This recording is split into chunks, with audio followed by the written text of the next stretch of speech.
Boa noite a todos, a graça e a paz do Senhor Jesus, amém? Enquanto você abre a sua Bíblia em Efésios, capítulo 1, nós hoje vamos reiniciar as nossas exposições nessa carta. Eu quero lembrar você que no próximo domingo, no culto da noite, às 19 horas, nós teremos a abertura da nossa campanha de missões estaduais. E você poderá participar disso de várias formas. Está bem bacana aí a campanha que a Camila e a Naide desenvolveram. E uma delas é o rodízio de caldo. Tá? Vai ter aí alguns caldos, você vai poder adquirir por R$15, vai poder tomar caldo à vontade. E se você não quiser comer aqui, não tem problema, você pode levar para casa e aí serão 3 cumbuquinhas dessa aqui que você vai levar para casa. Crianças de 0 a 5 anos não pagam e de 5 a 10 pagam meia. De 10 em diante, 11 anos em diante, aí é integral. Tá ok? Queridos, queria lembrar a irmã Emiliana. Eu tive contato com a irmã Emiliana essa semana.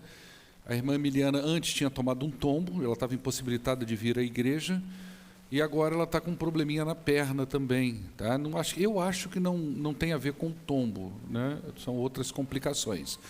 Mas pediu que nós estivéssemos orando por ela, o desejo dela de estar aqui com a gente, mas está impossibilitada. Se você tem contato, manda uma mensagem, dá um telefonema, isso conforta muito a pessoa e mostra também que a igreja está junto. Semana de oração também, começa segunda-feira, faça parte disso, vem para cá orar.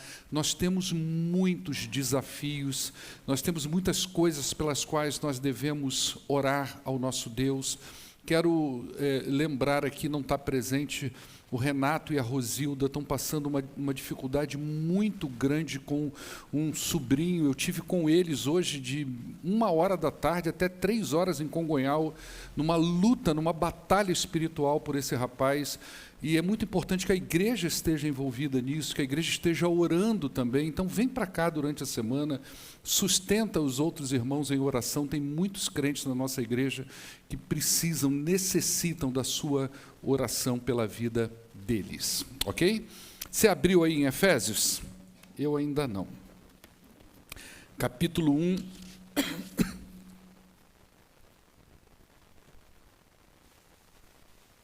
Só me localizar aqui, irmãos. Obrigado, querido. Obrigado.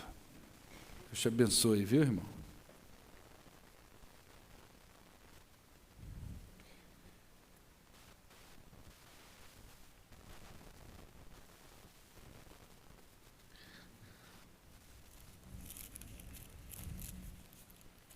Efésios capítulo 1, a partir do verso de número 15. Diz assim o apóstolo Paulo: por essa razão, desde que eu ouvi falar da fé que vocês têm no Senhor Jesus e do amor que demonstram para com todos os santos, eu não deixo de dar graças por vocês, mencionando-os em minhas orações. Eu peço que o Deus do nosso Senhor Jesus Cristo, o glorioso Pai, lhes dê espírito de sabedoria e de revelação no pleno conhecimento dele.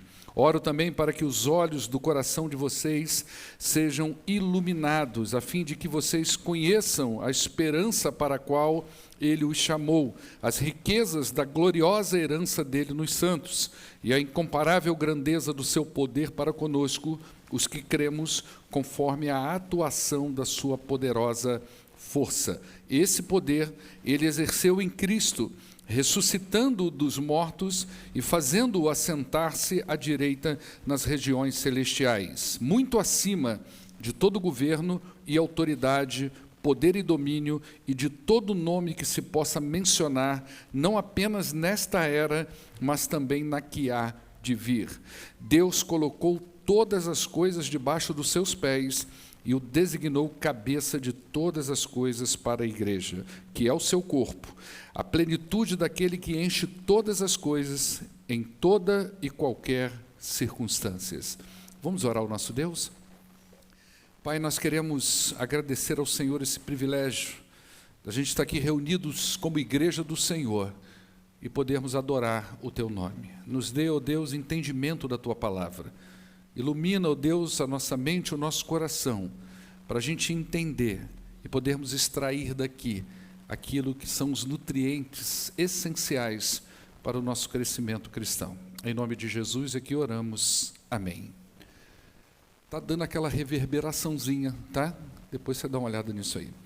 Bom, já tem mais ou menos um mês que a gente não abre essa carta.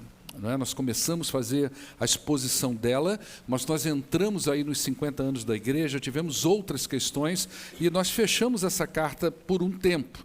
E agora a gente vai pegar ela aí no capítulo 1, no verso 15, e só para a gente reconectar de forma muito breve, eu preciso dizer para você algumas coisas que nós já falamos sobre essa carta. No capítulo 1, dos versos 1 a 2, nós tratamos da saudação do apóstolo Paulo. Nessa saudação, Paulo se apresenta então como o autor dessa carta e também identifica os seus destinatários. Ele vai falar que os seus destinatários são os santos e fiéis em Cristo que estão na cidade de Éfeso. E nós falamos disso na primeira vez que nós abrimos essa carta. Depois, dos versos 3 ao verso 14, nós temos aquilo que nós chamamos de doxologia, ou seja, Paulo ele vai tecer algumas palavras de louvor e de adoração a Deus. E para a gente entender por que Paulo falou da forma como falou, porque Paulo falou dessas palavras de louvor e adoração a Deus, nós dividimos essa sessão de 3 a 14 em 3 tópicos. Né? O primeiro deles, Paulo louva e adora a Deus pela formação da igreja. Está aí nos versos 3 a 6. E Paulo depois ele vai louvar a Deus e adorar o Senhor pela obra de Cristo em relação a essa igreja que foi formada antes da fundação do mundo. Está nos capítulos 7 a 9. E depois Paulo, dos versos 13 a 14, ele ora a Deus, ele louva a Deus e adora a Deus pela segurança que Deus dá ao seu povo. Então, é a doxologia de Paulo baseada em agradecimentos, em louvores e adorações pelo que Deus fez e pela igreja de Jesus Cristo. Esses foram os pontos que nós trabalhamos até esse momento. O que Paulo vai fazer agora a partir daqui? Ele vai orar para que Deus dê à igreja de Éfeso e a nós também entendimento sobre tudo o que ele falou dos versos 3 a 14. É claro que essa sessão aí que nós lemos, de 15 a 23, ela não para aí, ela vai até o verso 10 do capítulo 2, mas ela é grandona. Hoje já fica grandão, talvez eu tenha que cortar aqui em algum momento. Mas a gente, quando desmembra muito, a gente perde o sentido total do texto.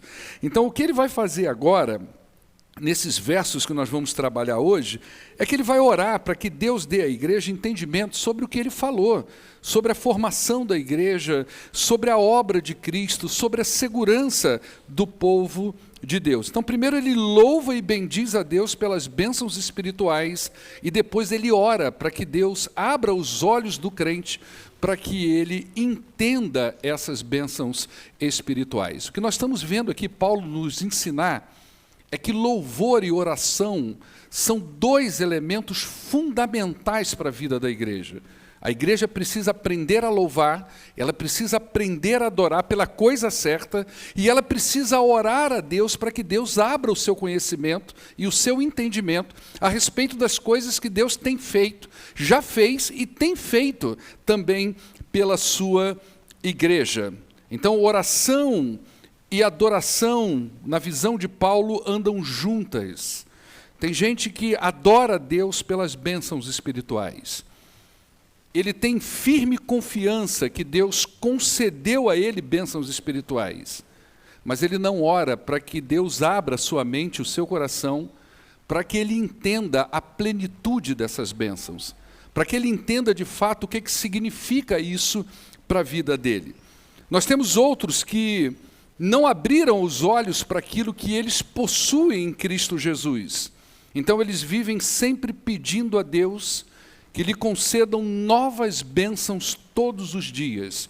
E eles deixam de louvar a Deus pelo que Deus já concedeu para eles. E Paulo vai ensinar para a gente as 2 coisas que têm que andar juntas. Você precisa entender o que Deus fez por você, você precisa entender o que Deus fez pela igreja, e você precisa orar ao Senhor e pedir ao Senhor que Deus dê a você entendimento, para que você conheça a profundidade, o valor, o peso disso que Deus fez na sua vida e fez na vida da igreja e tem feito. Então, se você é um salvo em Cristo Jesus, ore para que Deus abra os seus olhos espirituais, para que você conheça plenamente as bênçãos que Ele já te deu. Se você fizer isso, se você entender o que Jesus já fez por você, se você entender o que Deus fez pela igreja, dificilmente vai ter espaços vazios na sua vida, sem preenchimento. Sabe aquele estado que muitas vezes nós vivemos, que nós sentimos que está faltando alguma coisa na vida da gente, que tem um vazio, um espaço, um oco dentro da gente, que a gente não vê sentido para a vida, a gente não vê sentido para as coisas. Essas coisas são resolvidas quando nós entendemos as bênçãos espirituais que Deus nos deu. Por isso que Paulo ora por esse povo. Por isso que Paulo pede a Deus que abra o coração, os olhos do coração deles, dos corações deles, para que Deus lance luz, ilumine o interior deles, porque eles precisavam entender não somente a sua conversão, mas eles precisavam entender aquilo que Deus havia já feito em tempos eternos, em lugares celestiais, aquilo que Deus já havia feito pela sua igreja. E por que Paulo, então, ora nesse sentido? A resposta está aí no verso de número 15. No verso de número 15, Paulo dá uma razão pela qual ele orou ao povo, aí, a igreja de Éfeso. Ele vai dizer, por essa razão, desde que ouvi falar da fé que vocês têm no Senhor Jesus e do amor que vocês demonstram para com todos os santos, é a partir dessa compreensão da conversão deles é que Paulo vai orar. No verso 13, que a gente leu na última vez, Paulo menciona que eles ouviram o Evangelho e creram. E agora no verso 15, Paulo fala de duas evidências poderosas que testificam a conversão de uma pessoa, fé e amor, que são demonstrados nessa igreja. Então Paulo viu na vida dessas pessoas evidências da salvação.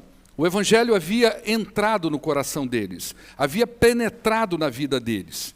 Eles provavelmente ainda precisavam compreender a profundidade do Evangelho, mas a salvação já estava lá. O Evangelho já havia entrado nas suas vidas. E as evidências da conversão estavam presentes na vida deles. Então, por essa razão, Paulo vai orar, para que eles entendam agora a plenitude dessas bênçãos. Eles já haviam convertido. Paulo já identificou neles conversão, mas Paulo entendia que eles precisavam conhecer mais profundamente esse Evangelho, que agora fazia parte da vida deles, da história dele, e esse Cristo ao qual eles haviam entregue a sua vida. Isso traz alegria ao coração do apóstolo Paulo. Ele vai dizer aí, não deixo de dar graças por vocês, mencionando vocês na minha oração. Esse é o resultado natural quando nós percebemos que a igreja está vivendo o espírito do Evangelho. Quando você vê a fé e o amor. Quando você vê pessoas confiando a sua vida a Jesus Cristo. Quando você vê pessoas amando uns aos outros e amando outras pessoas, não porque querem conquistar alguma coisa da parte de Deus, mas como uma forma de gratidão por aquilo que Deus já fez na vida deles, né? E eu creio que todas as pessoas se alegram quando elas veem umas às outras dentro da igreja vivendo essa fé e esse amor na comunidade cristã. Nós vivemos aí os 50 anos da igreja, nós fizemos uma reunião na quinta-feira, acho que foi quinta-feira, e nós falávamos uns para os outros a alegria da gente ver algumas pessoas se dando tanto ali para que aquele evento pudesse acontecer, dando o seu melhor, se esforçando, abrindo mão de estar no conforto da sua casa para estar ali trabalhando, carregando uma cadeira. E a gente olhou aquilo e pensou, puxa vida, que alegria que isso dá ao coração da gente. Você imagina a alegria do apóstolo Paulo em ter passado por essa cidade e ter percebido que aquela comunidade ali comprou a ideia do Evangelho. E não só comprou a ideia do Evangelho, mas como o Evangelho tinha entrado no coração deles. E como as evidências do Evangelho estavam presentes na comunidade dele. Então a fé e o amor estavam muito presentes ali. E é dentro desse contexto que Paulo vai orar. E a oração de Paulo traz em sua essência um desejo. Presta atenção nisso. Existe algo muito presente na oração de Paulo. Existe um desejo na oração de Paulo. E o desejo é para que eles saibam, é para que eles entendam, é para que eles conheçam, é para que eles compreendam, é para que seja revelado para eles alguma coisa. Lá no capítulo 3, verso 18 dessa mesma carta, quando nós chegarmos lá, a gente vai ver que Paulo volta a orar mais uma vez. E lá no verso 18 do capítulo 3, ele vai dizer: eu oro para que vocês possam compreender. Paulo estava orando para que eles soubessem, para que eles conhecessem, para que fosse revelado a eles alguma coisa. E por que Paulo ora por esse conhecimento de Deus? Por uma simples razão: não se cresce na vida espiritual sem conhecer a Deus pela palavra e pela experiência. Não se cresce na vida espiritual sem se conhecer a Deus pela palavra e pela experiência. O que eu quero dizer com isso? Você não vai crescer espiritualmente. Você não vai atingir a maturidade, que é o nosso tema dos 50 anos. A nossa igreja não vai atingir essa maturidade se nós não construirmos a nossa fé cristã pautada nas Escrituras Sagradas. Você precisa abrir a Bíblia na sua casa. Você precisa conhecer Deus na palavra. Você precisa investigar sobre Jesus na palavra como se fosse a coisa mais importante da sua vida. Sabe aquela fome que a gente tem quando a gente se entusiasma por algum tipo de coisa e você pensa assim: nossa, isso aqui é a coisa mais importante da minha vida nesse momento. E você começa a comprar livros, você começa a ver vídeos no YouTube, você começa a perguntar a pessoas, porque você quer saber, você quer crescer naquele conhecimento. Assim deve ser o nosso desejo enquanto igreja pela palavra de Deus. O nosso envolvimento com ela. As nossas famílias precisam aprender a abrir a Bíblia em suas casas. Quantas vezes você faz isso? Eu quero encorajar você a fazer isso. Isso é uma forma de crescimento cristão. E a outra é pela experiência com Deus. Não uma experiência mística, não é isso que eu estou falando, mas é a experiência de aprender a palavra de Deus, de aplicar as Escrituras na vida da gente e aprendermos a confiar em Deus baseado no conhecimento que nós temos da palavra. E quando a gente vê que as coisas dão certo, quando a gente vê que realmente o Deus da palavra se faz vivo em nós e através de nós, nós vamos crescendo na fé cristã. O que Paulo está dizendo aqui, em outras palavras, é como se Paulo estivesse orando para que eles tivessem um relacionamento vivo com Deus. E para que eles tivessem um relacionamento vivo com Deus, eles precisavam conhecer alguma coisa. Eles precisavam compreender alguma coisa. O coração e a mente deles precisavam ser iluminados por Deus para que eles tivessem uma compreensão daqueles 11 versículos de 3 a 14. Se eles conseguissem compreender aquilo lá, por uma operação do Espírito na vida deles, com certeza eles seriam pessoas diferentes. O coração iria pulsar por Jesus. Eles seriam pessoas muito mais encorajadas, muito mais ousadas, muito mais presentes no reino de Deus, se eles compreendessem tudo que Paulo falou de 3 a 14. Por isso que Paulo ora dessa forma. Quanto mais um crente conhece a Deus, mais ele vai crescer. Quanto mais uma igreja conhece a Deus, mais fiel a Deus ela vai ser. Quanto mais uma pessoa conhece a Deus, mais ela vai adorar a Deus em espírito e em verdade. E por que isso acontece? Porque enquanto mais nós conhecemos a Deus, mais nós vamos nos afastar do pecado e mais nós vamos viver a santidade. E é na santidade que nós vamos experimentar as coisas grandes de Deus entre nós. Isso me faz lembrar das evidências da salvação que nós tanto trabalhamos na carta de 1 João aqui às quintas-feiras. João nos dá 3 evidências de salvação. A primeira delas é o conhecimento de Deus. É a prova doutrinária que João fala. Como que a pessoa está crescendo na graça e no conhecimento de Deus? Ela abre a palavra, ela aprende, ela aplica essa palavra na vida dela, ela está crescendo nesse conhecimento. É uma prova de conversão que João trabalha lá na sua primeira carta. A outra é a prova da obediência, ou prova moral. Quando ele aprende as coisas de Deus, quando ele aprende a palavra de Deus, como é que ele obedece a essa lei moral de Deus? Como é que ele pega isso e coloca na sua vida? E não a ideia de adaptar a Bíblia à vida dele, mas de se realmente se adaptar àquilo ali, de obedecer a Deus. E a terceira prova, a prova do amor, ou prova social que João vai falar, é como ele se relaciona com a comunidade do Senhor Jesus Cristo. A essência da oração de Paulo é: os crentes precisam conhecer as bênçãos espirituais que eles possuem em Cristo Jesus, para que eles cresçam, para que eles amadureçam. Esse é o tema dos nossos 50 anos. Avançando para a maturidade. Como é que a gente avança para a maturidade? Baseado nesse texto de Paulo, conhecendo as bênçãos espirituais que Deus tem para nós. Por isso aí no verso 17 ele vai dizer: eu peço que o Deus do nosso Senhor Jesus Cristo, o glorioso Pai, dê a vocês espírito de sabedoria e de revelação no pleno conhecimento dele. Olha que a oração de Paulo gira todo em cima dessa realidade. Esse povo precisa saber, esse povo precisa conhecer. Esse povo precisa se aprofundar nas Escrituras. Esse povo precisa se aprofundar na experiência com Deus, aplicando as Escrituras na sua vida e eles irem se lançando em confiança a esse Deus. E a partir de agora, do verso 17, entrando aí no verso 18, Paulo vai orar por 3 grandes verdades que eles precisavam saber.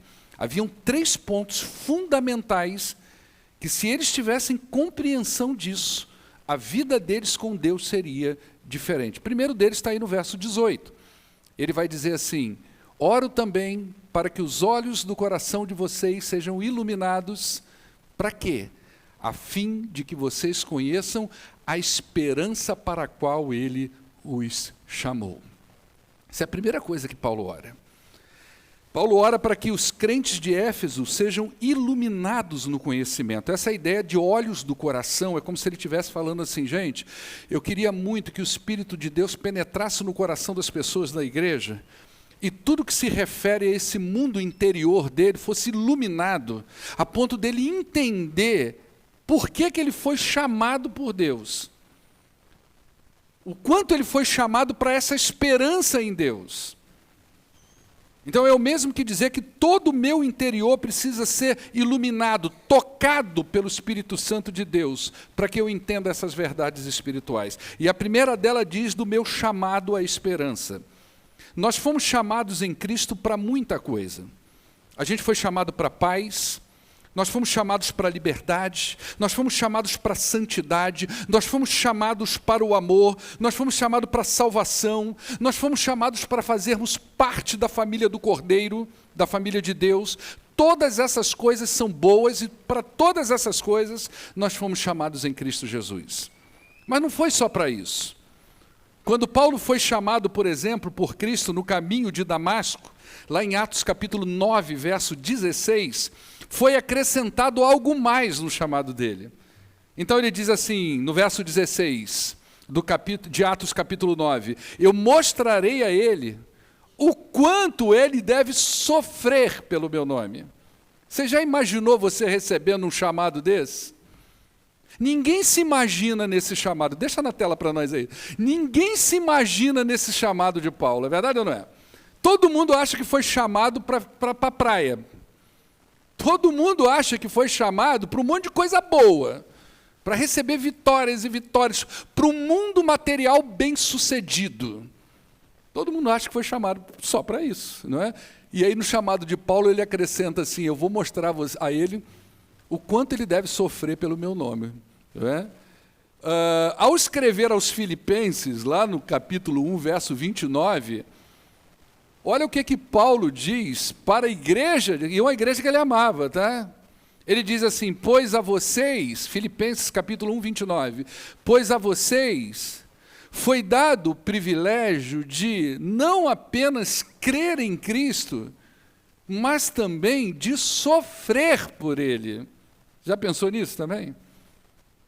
Que foi dado a você o privilégio de crer em Jesus Cristo, o privilégio de fazer parte da família do Cordeiro, mas que foi dado a você também o privilégio de sofrer por Jesus Cristo. Isso é um privilégio, como Paulo está dizendo, e ele diz isso para a igreja de Filipenses, lá de Filipos, como se isso fosse uma dádiva de Deus. Isso é um privilégio, você sofrer por Jesus.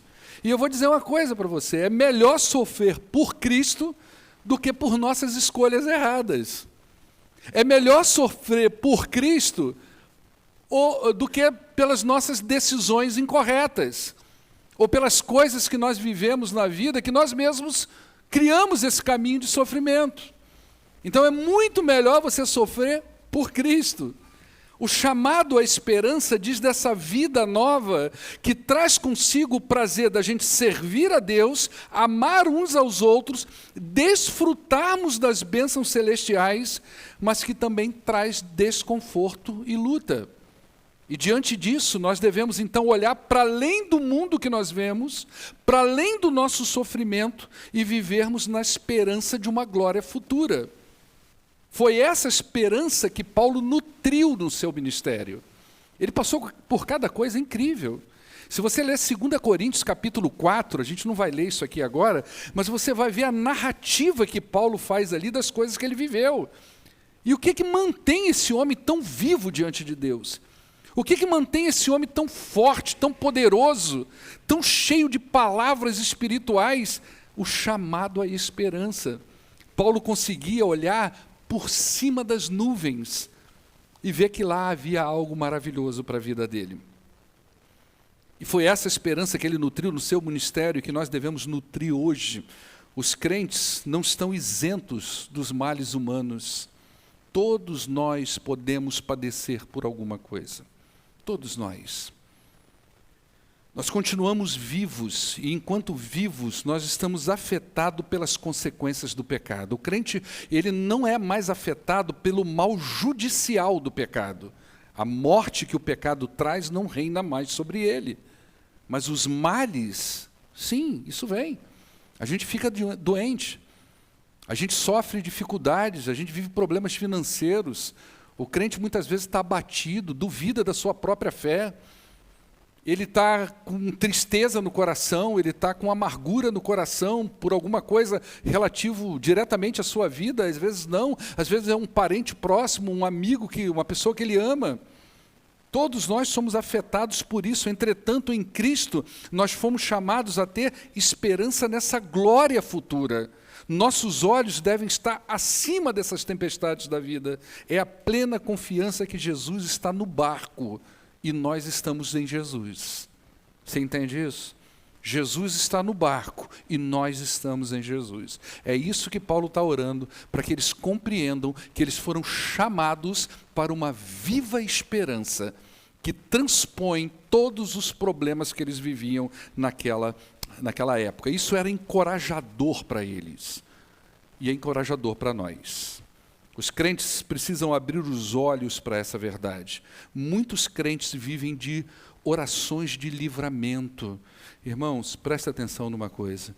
Isso nunca vai acabar. Você entende isso?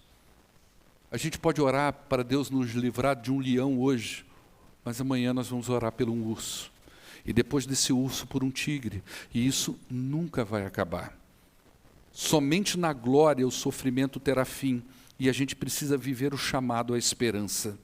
Como diz Moody no seu comentário, esperança é a certeza daquele bem futuro que Deus tem para nós. Isso era muito encorajador para eles. Aqueles primeiros crentes viviam numa situação muito diferente de nós. Mas muitas coisas que eles viveram no seu coração, os crentes de hoje também vivem. A insegurança, a incerteza e todo tipo de tempestade que a vida pode nos oferecer. Então, primeiro chamado, a primeira oração de Paulo é: vocês precisam compreender que vocês foram chamados para uma esperança. Então, olhe acima da tempestade. Está o pau quebrando aqui embaixo, raios e trovões. Olha acima da tempestade, é isso que Paulo está falando aqui. Depois, no verso 18, parte B, ele vai complementar essa primeira chamado, e ele vai dizer assim, não é? A fim de que vocês conheçam a esperança para a qual ele os chamou, as riquezas da sua gloriosa herança. E ele vai dizer agora, né, Paulo está orando pela gloriosa herança que nós temos em Deus. A palavra herança, ela é muito bem-vinda entre nós. Todo mundo gosta de uma herança, não é verdade ou não, irmãos? Eu ainda não recebi, sabe? Não sei se você já recebeu alguma herança, mas deve ser uma coisa bem bacana, né? Eu me lembro quando meu pai faleceu, não me lembro o ano direito, né? E eu falei assim, deve sobrar alguma coisa, né, para mim, né? Mas não sobrou absolutamente nada, irmãos. Alguns problemas sobraram. Mas a palavra herança é uma palavra que nós gostamos, ela é bem-vinda. Todas as pessoas gostariam de receber a notícia de que elas têm direito a uma herança. A minha preocupação é em relação ao conteúdo dessa herança. Eu creio que muitas pessoas estão com a cabeça numa vida bem mais confortável do que a que elas têm aqui na Terra. Você já viu que muita gente é consolada desse jeito? Meu irmão, fique em paz, você está sofrendo aqui hoje, mas tem uma mansão celestial para você lá no céu, é verdade ou não é, irmão? Você vai ter uma casa muito melhor do que a que você tem hoje. Lá no céu tem ruas de ouro. Quer dizer, a gente tenta consolar às vezes as pessoas com coisas. Então, isso me preocupa. Qual é de fato o conteúdo dessa herança? É impossível para nós imaginarmos a grandeza dessa herança, mas com certeza ela não se resume a coisas. Talvez o maior presente que Deus tenha para nós é nós nos encontrarmos com Ele.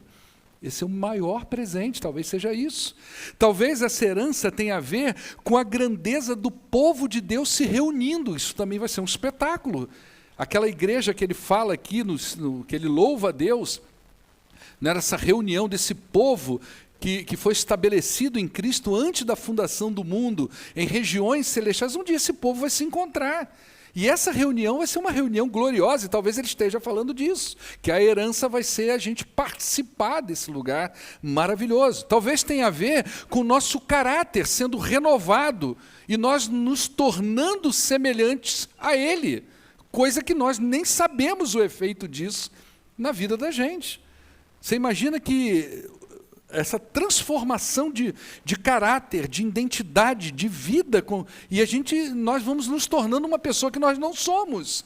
Talvez seja esse o grande presente. Quando Jesus tentou animar os seus discípulos em João capítulo 14, ele estava partindo, Jesus não os animou com coisas, os reanimou com reencontro. Olha, um dia eu vou voltar e vou me reencontrar com vocês, e a alegria que nós vamos sentir nesse dia nunca mais será tirada de nós. Então talvez a herança tenha a ver com isso. Seja qual for o conteúdo dessa herança, Paulo ora a Deus para que o Espírito ilumine o coração dos crentes, para que eles entendam que o presente deles, a vida deles hoje, não reflete necessariamente o futuro. Você imagina isso na vida de pessoas que estavam sendo perseguidas, ou pessoas que estavam adoecidas, desanimadas com a vida, e Paulo dando essa perspectiva para eles: olha, o presente que vocês estão vivendo hoje, o hoje de vocês, não reflete o futuro, ou seja, a vida de vocês não será sempre um sofrimento. Você sabe o que é consolador na vida hoje, quando alguém está sofrendo, seja um luto, seja uma doença, seja um diagnóstico? É a certeza que um dia isso vai passar. Isso é um dos grandes presentes que Deus dá para a gente na sua palavra. A palavra de Deus lá em Apocalipse, ela vai dizer que nós vamos estar num lugar, numa condição com Deus, onde não haverá mais morte, onde não haverá mais dor, onde não haverá mais tristeza, e onde Deus vai enxugar dos nossos olhos o quê? Toda a nossa lágrima, seja a origem que ela for. Isso é muito encorajador.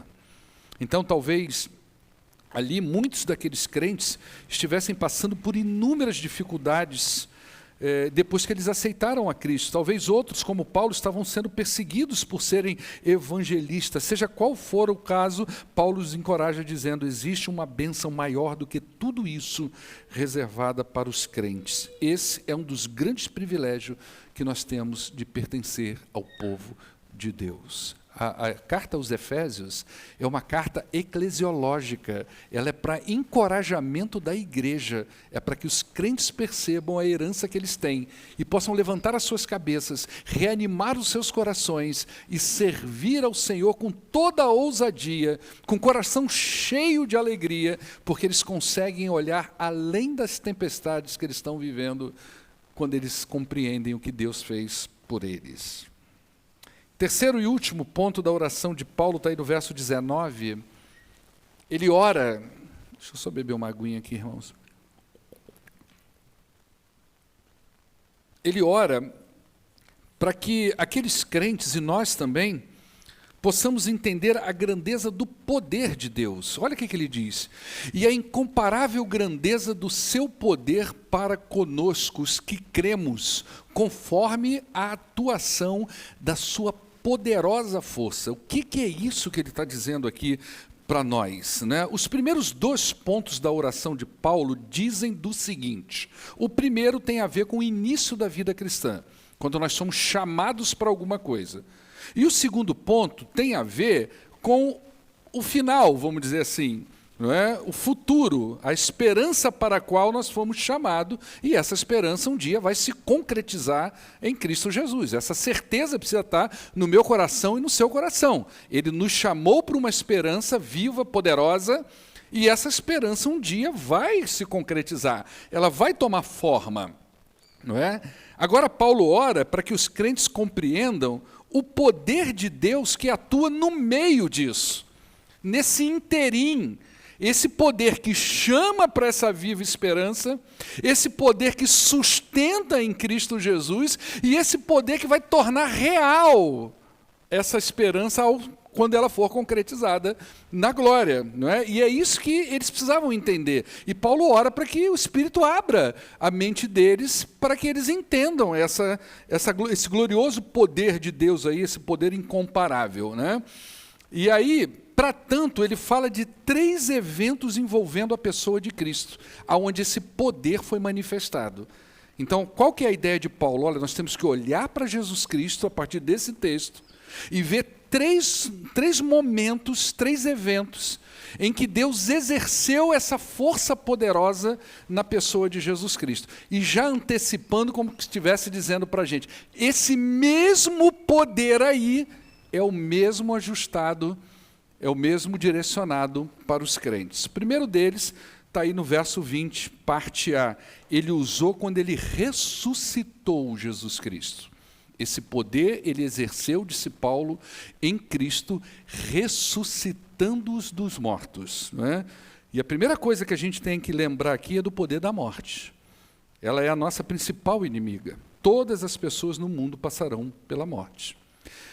Desde que eu fui enviado para o seminário, há muitos anos atrás, que eu tenho tido várias experiências com enterros. E são emoções antagônicas. Quando eu vou casar uma pessoa, toda vez que eu vou casar uma pessoa, eu fico saudoso com o meu casamento.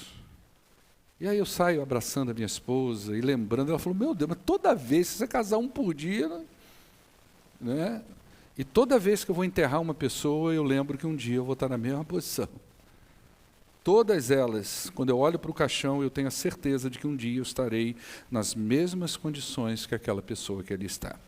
A morte é um evento tão traumático para nós, tão traumático para a humanidade, que desde muito tempo o homem tenta vencer a morte. Mas isso não é possível. Ninguém consegue vencer esse evento, a não ser pelo poder de Deus.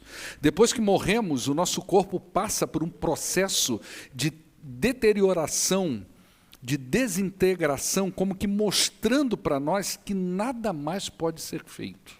Não tem mais como voltar. Jesus enfrentou a morte. Historicamente, nós tivemos um homem morto na cruz.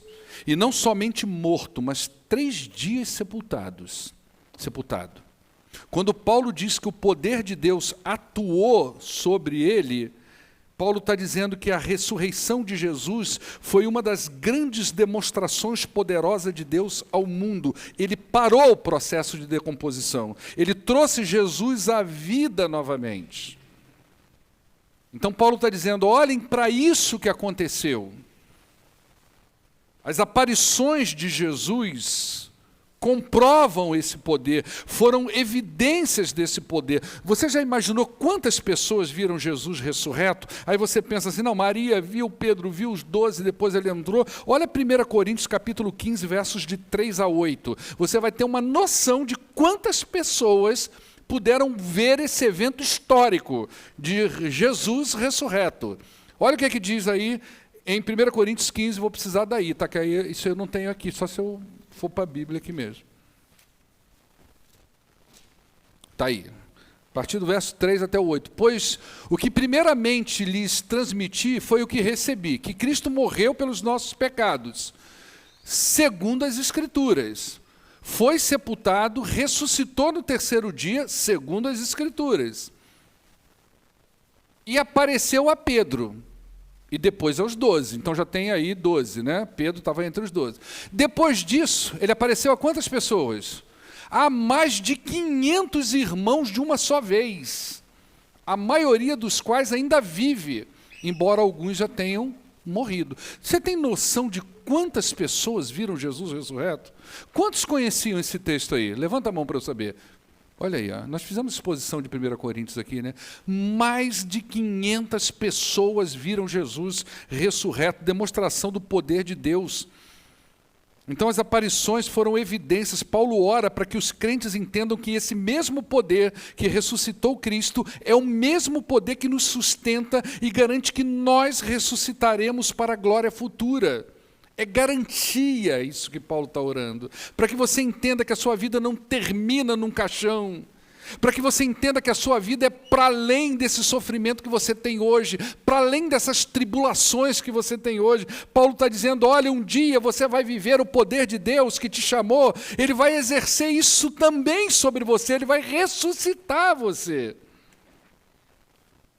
Então, quando um crente entende isso, como isso é encorajador, quando o crente entende isso, ele vive na esperança para a qual ele foi chamado. O seu triunfo não está nesse mundo. O poder que ressuscitou Jesus é o mesmo que sustenta e vai ressuscitar ele. Então, o primeiro ponto da demonstração do poder de Deus é o poder de ressurreição de Deus, que foi operado em Cristo e que vai ser operado na sua igreja. O segundo ponto está aí nos versos 20b até o 21, quando ele diz assim, olha, e os fez assentar à sua direita nas regiões celestiais, verso 21, muito acima de todo governo e autoridade, poder e domínio, de todo nome que se possa mencionar, não apenas nesta era, mas também na que há de vir. A segunda demonstração de poder de Deus diz da entronização de Jesus sobre todo o mal. É muito acima.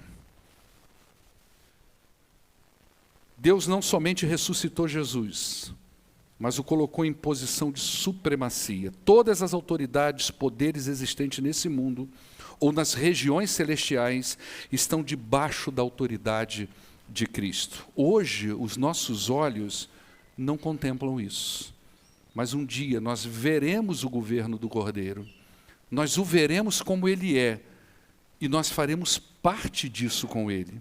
Muitos crentes vivem atrás de uma vitória terrena, financeira, vitória sobre doença, vitória sobre problemas familiares. Essas vitórias, elas são bem-vindas, mas nem sempre elas vêm. E é aí que vem a frustração. Quando você se fixa nisso, que você acha que Deus é bondoso com você porque Ele te dá coisas, porque está tudo dando certo, o dia que as coisas não dão certo para você, você corre o risco de frustrar. Mas quando os nossos olhos estão na supremacia do Cristo, nós entendemos que nele está a vitória de todo crente. A sua vitória não está em você, está em Jesus. E talvez seja por isso que Paulo disse o seguinte lá em Colossenses capítulo 3, no verso 1, a carta aos Colossenses é uma carta co-irmã de Efésios, não é? E ele diz lá no capítulo 3, verso 1, portanto, já que vocês ressuscitaram com Cristo, procurem as coisas que são do alto, onde Cristo está sentado à direita de Deus, mantenham o pensamento de vocês nas coisas do alto, disse Paulo, e não nas coisas terrenas, pois vocês morreram, e agora a vida de vocês está escondida com Cristo em Deus. Quando Cristo, que é a sua vida, for manifestado, então vocês também serão manifestados com Ele em glória. Isso é muito poderoso para nós. Você entende que isso coloca a mim e a você acima dos nossos problemas? Você entende que isso nos coloca numa condição de encorajamento, aonde nós começamos a olhar para as condições que nós vivemos, para os sofrimentos que nós temos, para os limites que nós temos, os enfrentamentos que nós temos, e começamos a olhar para essas coisas como coisas que um dia vão passar, que elas estão muito abaixo, são muito menores do que aquilo que Deus de fato tem preparado para nós. Paulo está orando para que nós entendamos que nós estamos seguros em Cristo. Ele não somente ressuscitou, mas está em lugares celestiais, em posição de autoridade. Deus colocou Cristo nesse lugar.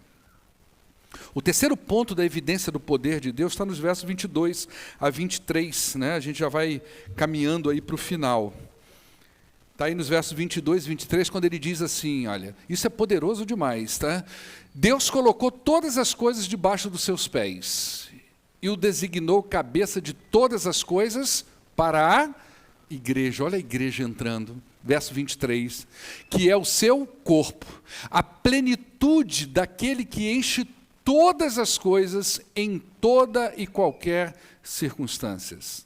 A terceira e última manifestação de poder de Deus está relacionada à posição de Cristo em relação à igreja. Deus colocou ele acima de todas as coisas e como cabeça da igreja. Essa parte da oração de Paulo vem trazer uma informação muito importante para a igreja. Paulo já havia mencionado que Deus ressuscitou Jesus dos mortos e que fez ele Senhor de todas as coisas. Isso, na verdade, é um cumprimento de uma profecia que está lá no Salmo de número 110, verso 1. Tá? Se o Davi quiser colocar aí para a gente ter uma visualização bacana, tá bom? O Salmo 110, verso 1, isso aqui que Paulo está dizendo aqui é o cumprimento dessa profecia, quando o salmista diz aí, o Senhor disse ao meu Senhor, senta-te à minha direita até que eu faça dos teus inimigos um estrado para os meus pés. Deus, agora Paulo vai dizer que Deus colocou ele acima de todo o governo, de toda autoridade e de toda potestade. Todas as coisas traz a ideia de tudo que existe do ponto de vista material e de qualquer inteligência existente no universo. É como se Paulo estivesse dizendo, Cristo está acima de todas essas coisas. Coisas animadas e coisas inanimadas. Esses termos aí, pés, cabeça, corpo, são complementares e dizem da soberania de Jesus sobre o universo.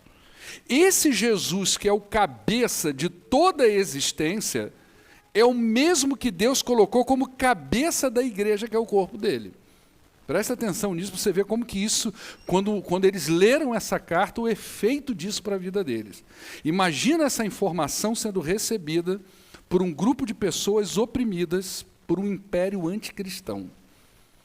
É como se Paulo estivesse dizendo para eles, o governo não é de Roma, não é César que está no trono. O governo é do Senhor da igreja, igreja que vocês fazem parte. Imagina isso. Eles precisavam compreender isso e nós também. Muitos crentes não têm a ideia de quem é Jesus. Não sabem a quem vem reverenciar aos domingos à noite. Não sabem a quem vem adorar. Irmãos, presta atenção numa coisa. Eu não tenho medo nenhum do diabo. Nenhum. A Bíblia diz que o menor crente é maior do que o inferno. Não tenho medo nenhum. Eu não sou nenhum, como eu falei hoje para o irmão, eu não sou nenhum demonólogo. Não é que tem pastor que se especializa em exorcizar os outros. Eu não sei. Eu já tive 2 ou 3 enfrentamentos, não é? Mas eu não corro de nenhum. E acho que nenhum crente deve correr. Tá certo? Mas de Jesus eu me pelo. Porque eu sei quem Ele é. Eu sei que Ele é amor, que Ele é misericórdia, que Ele morreu por mim. Mas Ele é o santo, o soberano. É aquele que um dia todo joelho se dobrará diante dele. Ele é aquele que um dia todos os reis tirarão as suas coroas e jogarão aos seus pés. Ele é aquele que um dia todos os governos se renderão à soberania dele. Desse nós temos que ter muito cuidado. A Bíblia diz que nós não temos que temer aquele que pode machucar a gente ou fazer alguma coisa contra o nosso corpo. Mas nós temos que temer aquele que tem poder tanto para machucar o corpo como para jogar a alma no inferno. Desse nós temos que tomar cuidado. Então a compreensão, muitos crentes não, o Senhor da igreja já era cabeça do universo antes mesmo de ser cabeça da igreja. Ele já era Senhor, presta atenção nisso. Às vezes a gente precisa desconstruir da cabeça da gente aquela imagem do Jesus na cruz ensanguentado. Quando João teve a visão dele na ilha de Patmos, o pé não era empoeirado, não saía lágrimas de sangue, e a roupa não era suja. Os pés eram brilhantes, a roupa era alvejante e os olhos como que de fogo. O Senhor da glória. Essa é a nossa contemplação. A compreensão disso reforça a nossa fé, nos encoraja a servir e nos dá noção de reverência. O conhecimento de Jesus santifica a igreja. Deus deu como cabeça da igreja aquele que já era cabeça do mundo criado. E esse mesmo Cristo que completa a igreja, completa também todo o universo. Ele é, como diz aí no texto, a plenitude daquele que enche todas as coisas em toda e qualquer circunstância. Você imagina que Paulo orou para que aqueles irmãos entendessem isso. E essa oração de Paulo se estende para nós hoje. Se você tem a compreensão dessas coisas que Paulo está orando aqui pelos Efésios, você vai ser uma pessoa muito mais feliz diante de Deus. Eu quero concluir tentando extrair daqui o que fica para nós dessa oração de Paulo. Paulo está orando pela maturidade da igreja. Irmãos, vocês precisam compreender uma coisa. Igreja não é só vir para a igreja, é ser igreja, é fazer parte da família do Cordeiro, é entender essas coisas grandiosas. A oração de Paulo é para que o Espírito exerça sobre nós o ministério da iluminação. Senhor, vem sobre nós com teu Espírito, nos fazendo entender os mistérios da tua graça. Essa é a oração de Paulo. Senhor, venha sobre a sua igreja com teu Espírito, para que a tua igreja compreenda quem ela é, e quem é o Senhor da igreja, e o que elas têm nesse Senhor da igreja. Nós precisamos orar para que Deus revele ao nosso coração essas grandezas espirituais. Essas grandezas não estão tão ocultas como nós pensamos, mas nós precisamos de ajuda para compreender elas.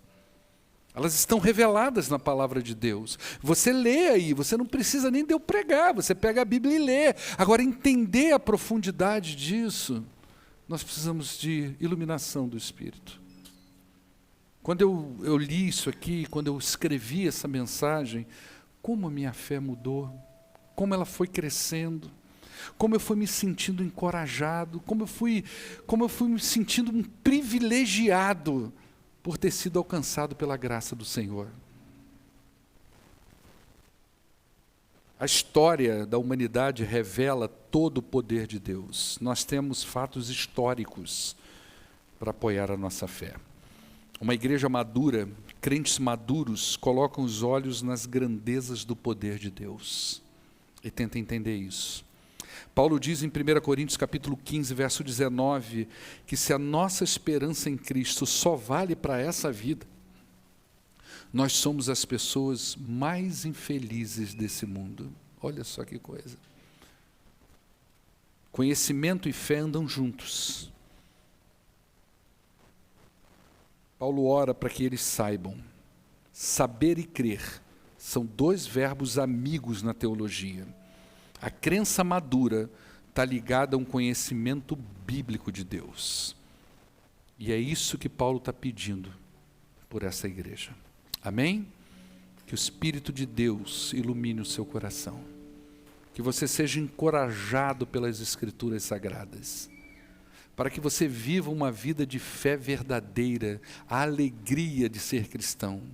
Para que você lide com seus enfrentamentos de cabeça erguida, sabendo que um dia tudo isso vai passar e que você foi chamado para a gloriosa esperança da herança do Cordeiro. E um dia você vai viver isso. E a prova disso e a segurança disso é que Deus exerceu o poder dele em Cristo Jesus, ressuscitando, colocando como Senhor de todas as coisas e como cabeça da igreja. Esse mesmo poder que foi exercido em Jesus Cristo é o mesmo que será exercido sobre a sua vida na ressurreição e na garantia da herança celestial. Amém? Estamos seguros em Cristo Jesus. Vamos ficar de pé, vamos adorar o nosso Deus. Tem um aqui. Ah, tá aí.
Pai, leve-nos para casa, ó Deus, com a esperança viva no coração.